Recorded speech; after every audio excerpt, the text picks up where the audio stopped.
Étant auteur-illustrateur, quand j'ai une idée, c'est jamais seulement le texte, ce sont les deux à la fois. Parce que je vais penser à la fois visuel et à la fois littéraire. Donc il y a des choses que je sais que je vais l'écrire et à d'autres moments donnés, j'ai pas besoin de répéter en texte, je sais que je vais l'illustrer.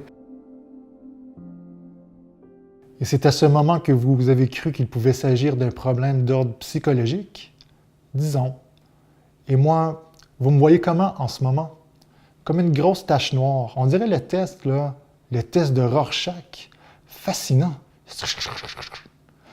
Et sur cette photo-là, c'est pareil.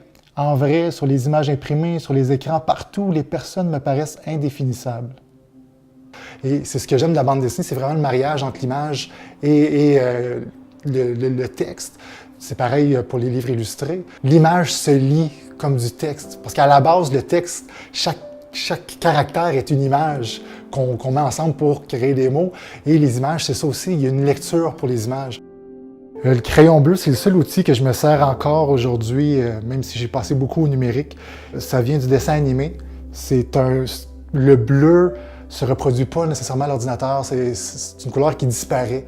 Donc ça me permet de vraiment barbouiller mes dessins, de faire des croquis comme je le veux pour ensuite revenir à l'encre, au crayon à mine ou encore juste à l'ordinateur pour faire un propre par-dessus. Donc ce crayon-là me sert encore aujourd'hui. J'aime beaucoup écrire à partir de choses que j'ai vécues, des choses que des personnes autour de moi ont vécues. J'aime beaucoup inclure des personnes de mon entourage, soit pour l'inspiration de personnages, ou soit eux-mêmes directement dans mes histoires qui est arrivé. J'ai un livre qui s'appelle Martine et Maurice. Martine, c'est ma fille, et le personnage lui ressemble, même si c'est pas moi qui est l'illustrateur de ce livre-là.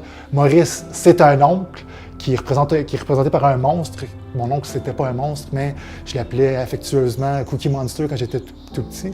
Et ça, ce sont juste deux exemples de personnages qui sont vraiment inspirés de vraies personnes. J'ai une autre série où le personnage s'appelle Léo la Lune.